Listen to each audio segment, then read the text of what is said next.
आदाब साथियों, आपका मेज़बान मैं हूं डॉक्टर मुस्तकिम राव।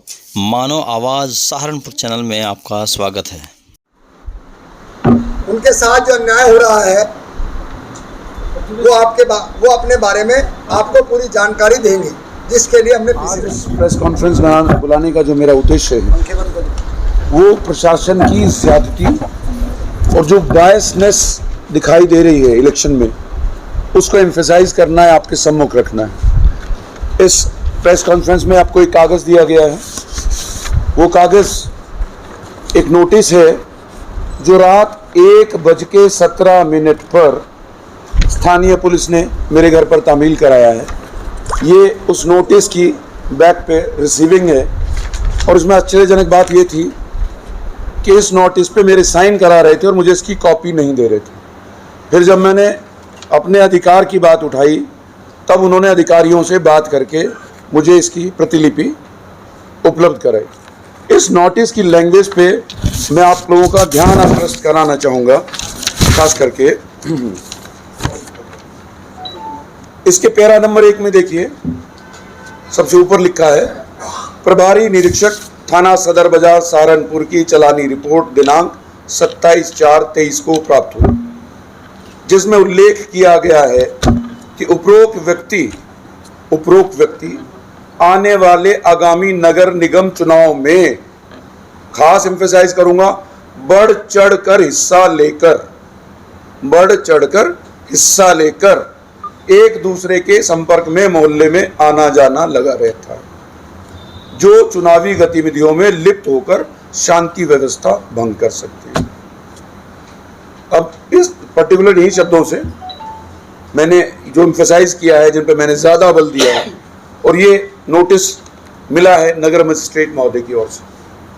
पहले तो मैं ये पूछना चाहता हूँ, ये कौन सा कायदा है कि जिसमें रात को 1:17 पर मुझे नोटिस सर्व किया जाए।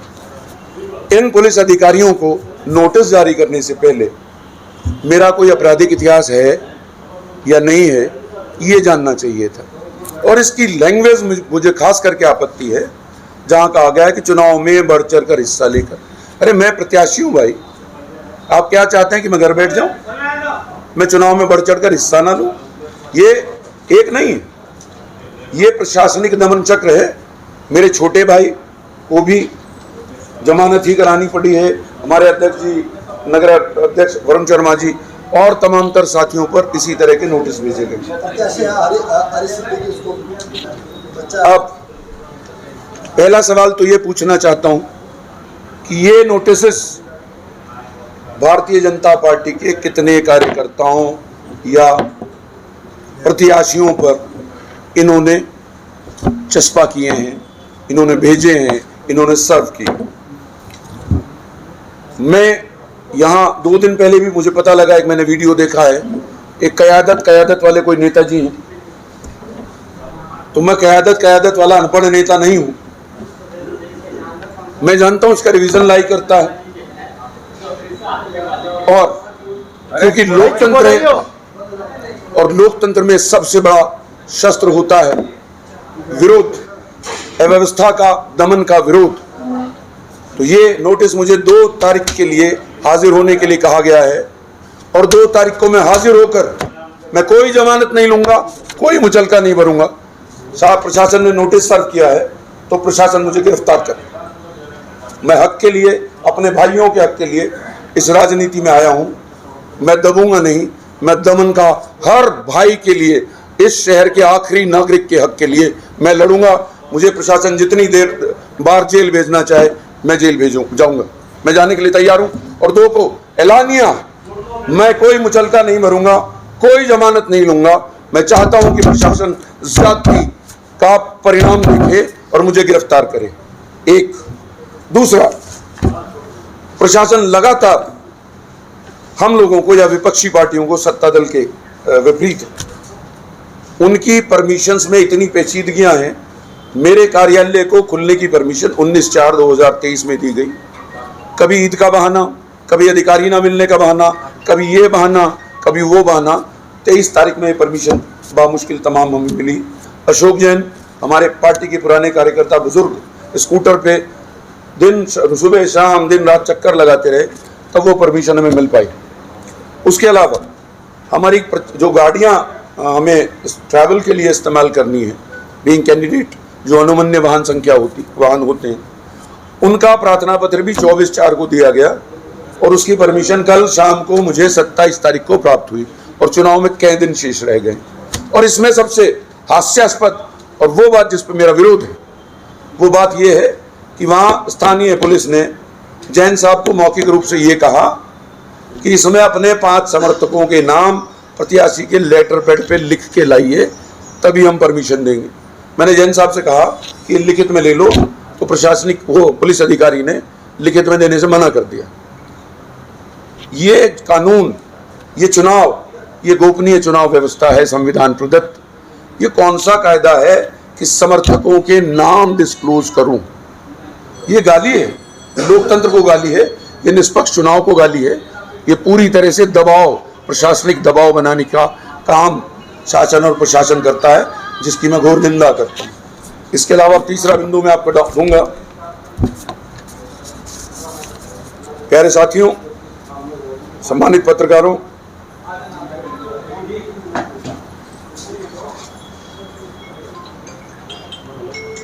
तीसरा बिंदु है, एक ये निर्देशिका मुझे प्राप्त हुई है।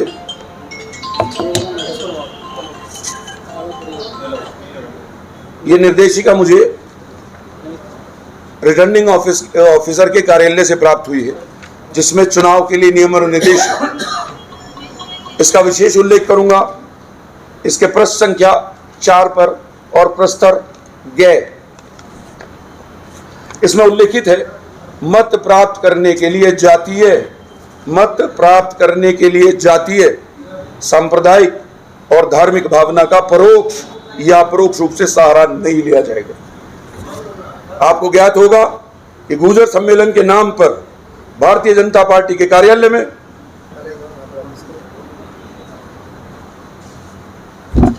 एक सम्मेलन बुलाया गया और मैं कैसे नेता कहूं इन्हें कानून का या संविधान का कोई ज्ञान है या नहीं है।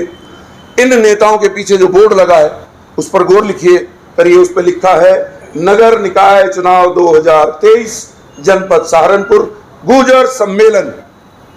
तो ये क्या आचार संहिता का उल्लंघन नहीं है? मैं चुनौती देता हूं शासन और प्रशासन को, इन नेताओं, आयोजकों और भारतीय जनता पार्टी के प्रत्याशी के विरुद्ध सक्षम कार्रवाई करके दिखाएं कि इस देश में कानून और व्यवस्था जिंदा है।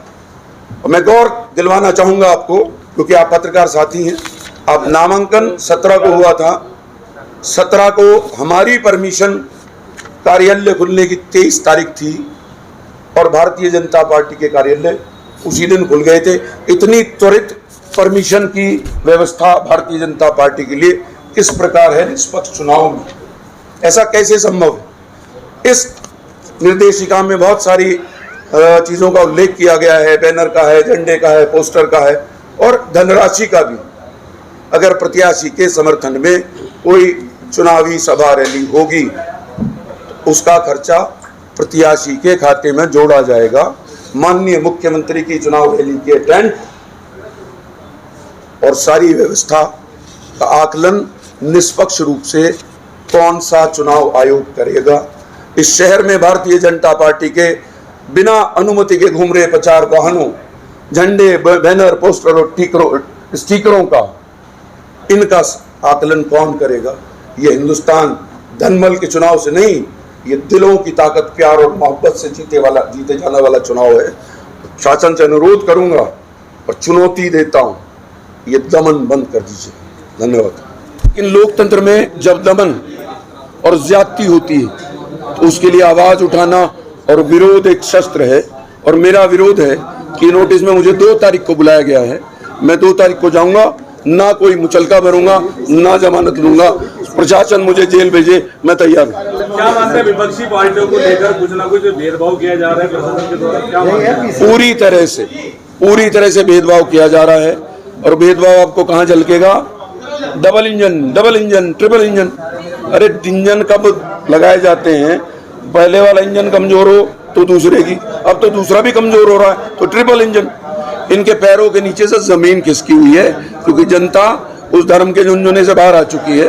तो अब ये येन केन प्रकरण, ये चुनाव जीत के अपने भक्तों को ये साबित करना चाहते हैं, अभी बने रहो, अभी बने रहो, अभी बने रहो, अभी प्रसाद मिलना बाकी है, अभी बने रहो।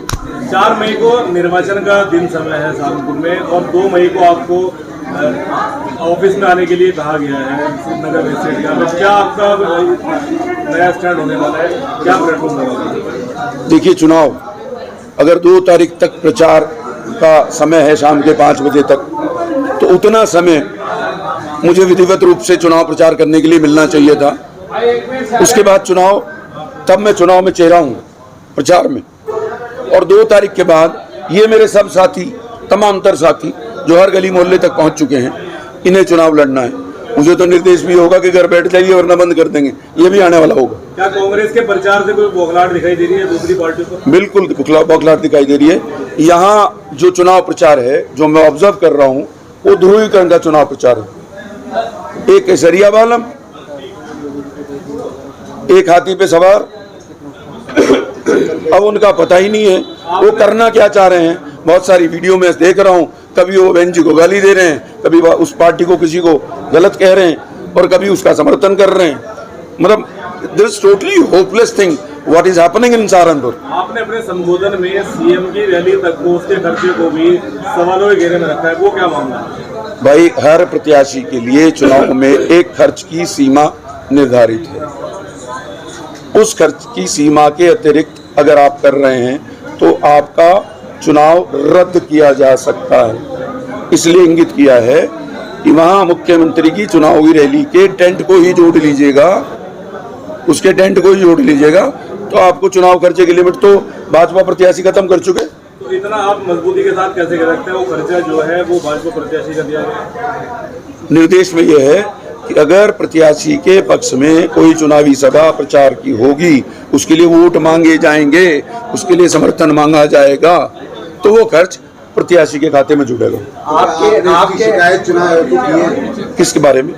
ये अंडर प्रोसेस है, हम प्रेस कॉन्फ्रेंस कर रहे हैं और ये चुनाव उसमें भी जा रहा है। आपके तरफ से कोई बड़े नेता यहाँ अगर चुनाव प्रचार करने के लिए आते हैं तो उसका खर्चा क्या आप? हाँ, बिल्कुल हमारे खाते में जोड़ा जाएगा। जो प्रोसेस है वो फॉलो किया जाएगा। हम इतना बड़ा करेंगे ही नहीं, इतना भव्य दिखाने की कोशिश ही नहीं करेंगे। हम तो जनता से संवाद करने के लिए आएंगे। हमारे बड़े नेता भी वो कोई भौकाल मचाने के लिए नहीं आएंगे। हम जनता को सही मुद्दों तक ले जाना चाहते हैं, हमारा उद्देश्य मात्र। जी,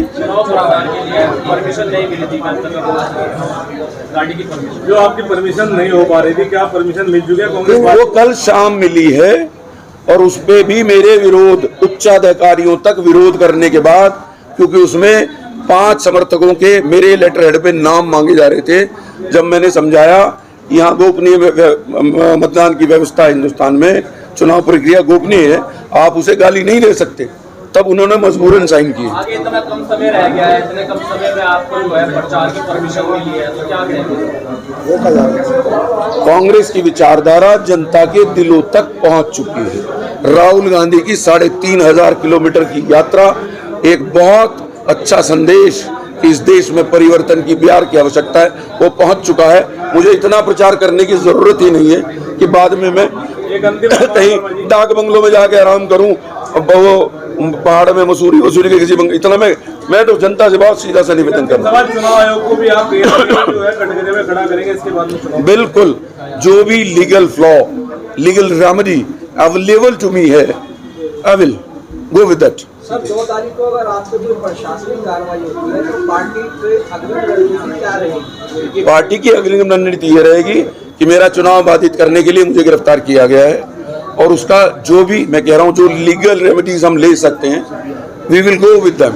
हमारे नेता आदरणीय राहुल गांधी जी प्यार और मोहब्बत से इस देश को नफरत से दूर करना चाहते हैं, प्यार से चलाना चाहते हैं, और जो देश के मुद्दे हैं जिसको समाजवादी भी नहीं उठाती और ना ही बसपा उठाती है, जो समाज के मुद्दे हैं, जो देश के मुद्दे हैं, बेरोजगारी, महंगाई, और जिस तरह से लूटकर चोरों ने जो चोर लूटकर इस देश को ले जा रहे हैं, उनके खिलाफ जब आदरणीय राहुल गांधी जी ने आवाज उठाई, यहाँ तक हुआ कि उनकी आवाज दबाने का काम किया गया और उनकी सदस्यता को रद्द करने का काम किया।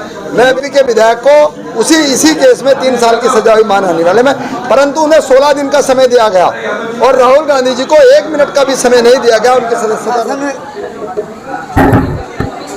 दबाव बनाना चाहा क्योंकि इकली कांग्रेस पार्टी ऐसी है जो विचारधारा के ऊपर चलती है, बाकी सबके अपने इंडिविजुअल जाति के, बिरादरी के, धर्म के, और खुद भाजपा जो है वो धर्म के लंबरदार बनती है। पूरे हिंदुस्तान में अगर आप नज़र फैला करके देखें तो मुकाबला ही भाजपा का कांग्रेस करती है। कांग्रेस से उन्हें खतरा है। कांग्रेस के प्रत्याशियों को 24 के मद्देनजर रखते हुए, सरकार 24 को मद्देनजर रखते हुए दबाना चाहते हैं हमारे कार्यकर्ता को। विधायक जी, सहारनपुर में सीएम योगी का आगमन हो गया, बड़े बड़े मंत्री भेजे जा रहे हैं सहारनपुर में भारतीय जनता पार्टी द्वारा। कांग्रेस से अभी किसी का आगमन नहीं हुआ है, क्या अभी बौखलाहट भारतीय जनता पार्टी में नजर आ रही है?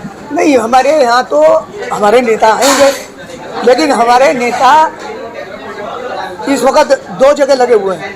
कर्नाटक का चुनाव चल रहा है, ये लोग तो वहाँ पर लगातार जाति, आपने देखा होगा, आखिर में अमित शाह उसी पे हिंदू मुसलमान पर ही आगे वहाँ पे खुल करके स्टेज से कहने लग रहे हैं। वो हिंदू मुसलमान की बात कर रहे हैं। मुसलमान का अगर वहाँ पर आरक्षण का इनको विरोध करना था तो इनकी इतने दिन से सरकार थी, उसमें क्यों नहीं इन्होंने प्रस्ताव पास कर दिया? कर्नाटक में मुस्लिम का आरक्षण खत्म करने की बात की जा रही है, जबकि उत्तर प्रदेश में मदरसों में प्रधानमंत्री मोदी का जो कार्यक्रम है 30 अप्रैल को, वो सुनाया जा रहा है, क्या कहेंगे इस पर? नहीं, ये तो देखो पक्षपात वाली बात है। तो ये जैसे ऐसा होता है ना कि किसी के मुंह पर जरा सा शहद लगा दीजिए और उसमें चिंटे तो उसके मुंह पर चिपट जाएंगे, उसके मुंह में तो कुछ अंदर जाना नहीं, चिंटे उसके मुंह पर चिपट जाएंगे। ये इस तरह की हरकत करके ये वही एक एजेंडा इनडायरेक्ट वे में जो हिंदू मुसलमान का है, जो धर्म से है, जो जातियों से है, उसी का काम ये कर रहे हैं। हमारे सामने में योगी जी आए थे, उनका कहना है कि पहले यूपी में कर्फ्यू लगता था, अब कावड़ यात्रा का स्वागत होता है कांग्रेस के टाइम में, सभा के टाइम में। आपकी सरकार मुझे एक बात बता दीजिए, अभी यहाँ पे जो नवरात्रे थे उनमें इन्हीं योगी जी ने घोषणा करके हर जिले में 1-1 लाख रुपया दिया जागरण कराने के लिए, और यहाँ पर ईदगाह पर बिठा दिया आदमी के, यहाँ पर आप घुस नहीं सकते, बाहर आप यहाँ नमाज नहीं पढ़ सकते। तो ये क्या चीज़ है? ये पक्षपात नहीं है तो और क्या है? ये कहीं पे इन्होंने रोजा अफ्तारी कराई, इसी तरह से सरकार की तरफ से रोजा अफ्तारी होनी चाहिए थी। उसमें सुरेंद्र कपिल भी बैठा होता और उसमें मुजफ्फर अली भी बैठा होता, वो नहीं किया इन्होंने, लेकिन 1-1 लाख रुपया उसके लिए दे दिया और उसको ऑफिशियली घोषणा कर करके दिया मुख्यमंत्री ने।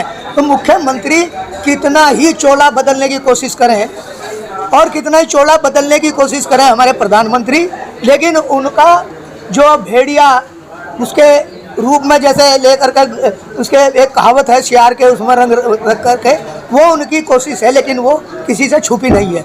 हर आदमी जानता है कि उनकी नीयत क्या है, किस तरह की बात करनी चाहते हैं। हमारे वर्कर की मैं आपको एक उदाहरण देना चाह रहा हूँ।